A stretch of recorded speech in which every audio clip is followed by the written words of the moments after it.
Advanced Warfare is Sledgehammer Games' first crack at lead developer in the Call of Duty series. Sledgehammer strive to invigorate a series that in recent years has become a little stale and repetitive. They've injected fluidity and speed into the already fantastic shooting mechanics, making for a more fast-paced and frantic shooter compared to the games from previous years. Boasting an ambitious single-player campaign, an invigorating and innovative multiplayer, and a wave-based survival mode, this iteration might be exactly what this franchise needed to revitalize its loyal fan.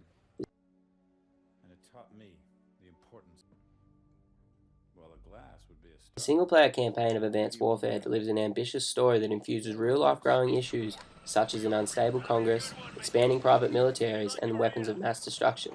It differs enough from previous years with the new exosuit capabilities and some refreshing weapons and gameplay sections, as well as enough explosions to make Michael Bay happy. You play as Jack Mitchell, a hardened soldier from the horrific events of the war against North Korea. You fight to take down the Atlas superpower led by the charismatic Jonathan Irons, who is attempting to control the world through money and power. Even though the campaign has an interesting premise, the character relationships that are tested throughout it are not even fleshed out to begin with. This lack of character development leaves you at a place where you don't really care who lives or dies. Actors Troy Baker and Kevin Spacey are excellent as Mitchell and Irons. These are some of the best character models and visual animations I've ever seen. The cutscenes feel more like watching a movie than playing a video game, and there were some genuinely great moments throughout the campaign.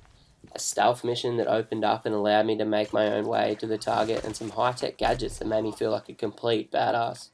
Although despite these refreshing sequences, you can still expect a bunch of linear, follow this guy in front of you missions that will have you blasting through countless cannon fodder on your way. The introduction of the exosuits is definitely a step in the right direction for this franchise.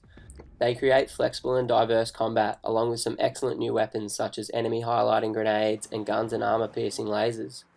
Disappointingly though, not every mission gives you all the capabilities of the exosuits. Some missions opting for the grappling hook, where others give you the double jump and the dash. This makes the campaign feel a little restrictive.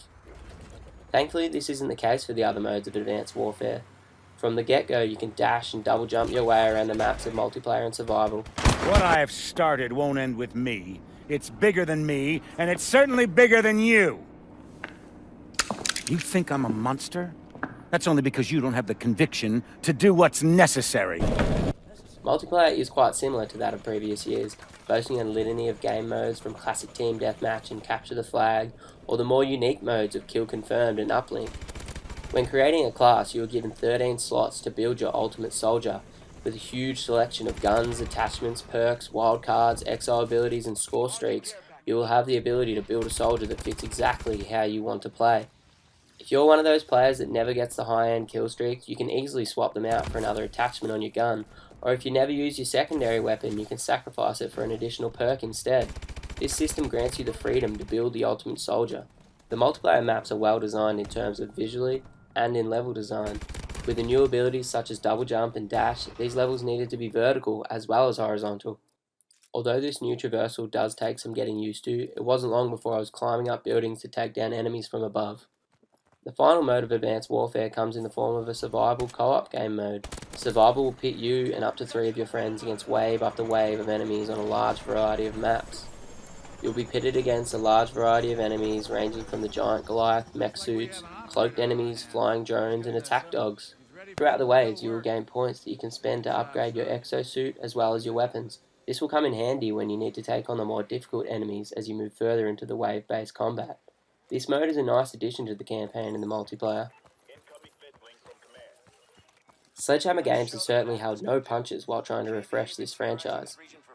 From introducing the powerful exosuits and some interesting new weapons, to getting big names such as Kevin Spacey and Troy Baker to perform in the ambitious campaign, the 7 to 8 hours it takes you to tackle this campaign that will have you spanning across all corners of the globe to take down the Atlas Corporation, and the multiplayer is given some new life in the form of the exosuits and great customization options. For those fearing the Call of Duty franchise has become stale, the injection of exosuits may be enough to drag you back in, but for those looking for something completely different, it may not be enough. We give this game an 8.5 out of 10.